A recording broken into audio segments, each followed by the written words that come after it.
Hello all, welcome back to our YouTube channel. ఇవాల్టి మన recipe వచ్చేసి చిక్కుడుకాయ పచ్చికారం. మనం చిక్కుడుకాయలని ఎప్పుడూ ఒకటే విధంగా కాకుండా ఇలా పచ్చికారం వేసుకొని ట్రై చేసి చూడండి, చాలా బాగుంటుంది. మనం ఈ వీడియోలో ఈ చిక్కుడుకాయ పచ్చికారం ఎలా తయారు చేసుకుంటారో తెలుసుకుందాం. ఈ వీడియోలో మనం ముందుగా చిక్కుడుకాయ పచ్చికారానికి కావాల్సిన ఇంగ్రీడియంట్స్. నేనైతే 1/2 కేజీ చిక్కుడుకాయలు తీసుకున్నాను. ఇలా పొడవుగా ఉంచుకోండి. చిక్కుడుకాయలని కారానికి బాగుంటుంది. తగినంత సాల్ట్, మీ కారానికి సరిపోయినన్ని పచ్చిమిర్చి, కొన్ని తాలింపు గింజలు, ఒక కొబ్బరి ముక్క, ఈ సైజు కొబ్బరి ముక్క అయితే సరిపోతుంది, ఒక చిన్నులపాయి,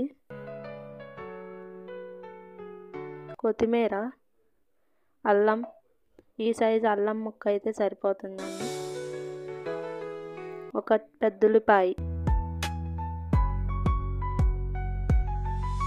ముందుగా మనం తీసుకున్న కొబ్బరి, అల్లం, చిన్నులపాయలను ఇలా ముక్కలుగా చేసుకొని మిక్సీ జార్లోకి యాడ్ చేసుకోవాలి.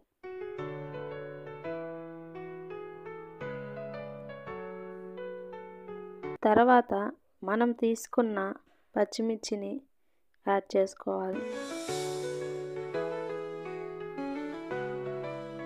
దీనిని ఇప్పుడు మనం మిక్సీ పట్టుకోవాలి.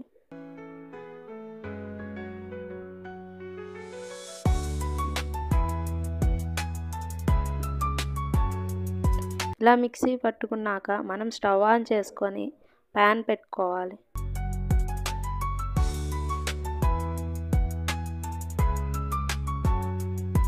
ఈ ప్యాన్ బాగా హీట్ అయ్యాక మనం ఈ చిక్కుడుకాయ పచ్చికారానికి సరిపోయినంత ఆయిల్ తీసుకోవాలి.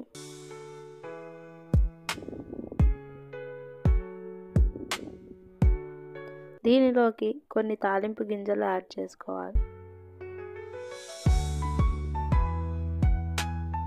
ఇవి ఫ్రై అయ్యాక మనం తీసుకున్న ఉల్లిపాయని స్లైసెస్గా కట్ చేసుకొని యాడ్ చేసుకోవాలి.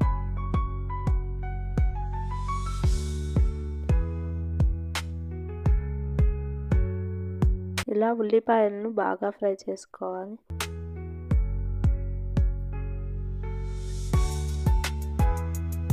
ఈ ఉల్లిపాయలు ఇలా కలర్ చేంజ్ అయ్యాక మనం మిక్సీ పట్టుకున్న అల్లం, చిన్నులపాయి, కొబ్బరి, పచ్చిమిర్చి పేస్ట్ని యాడ్ చేసుకోవాలి.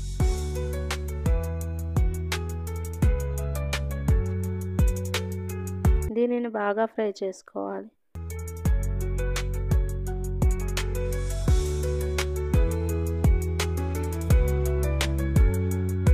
దీనిలో కొంచెం కరివేపాకు యాడ్ చేసుకోవాలి. ఇలా ఈ మసాలా అంతా బాగా వేగేదాకా వేయించుకోవాలి. దీనిలోకి మనం తీసుకున్న 1/2 కేజీ చిక్కుడుకాయలు ఉడకపెట్టుకోవాలి.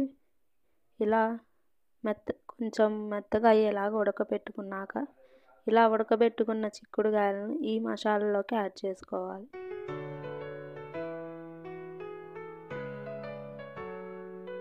ఇలా యాడ్ చేసుకున్నాక దీనిని ఒకసారి ఇలా కలుపుకోవాలి.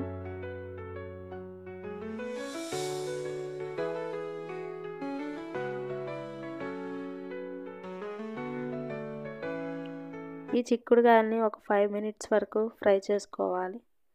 చూస్తున్నారు కదా, మనకి ఈ చిక్కుడుకాయ ఇత్తనం మెత్తగా అయ్యింది. దీనిలోకి మనం తీసుకున్న 1 table spoon of garam masala add చేసుకోవాలి.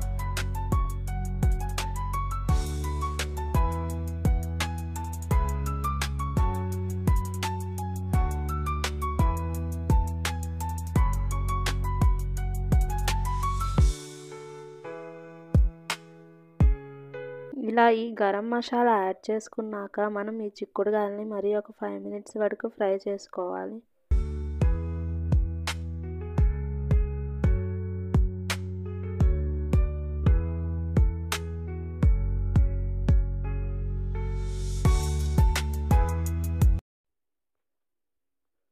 ఇలా ఫ్రై అయిన చిక్కుడుకాయల్లోకి కొంచెం కొత్తిమీర యాడ్ చేసుకొని మరి ఒకసారి తిప్పుకోవాలి. ఇలాగా రెడీ అయిన ఈ చిక్కుడుకాయ పచ్చికారాన్ని ఒక సర్వింగ్ బౌల్లోకి సర్వ్ చేసుకోవాలి.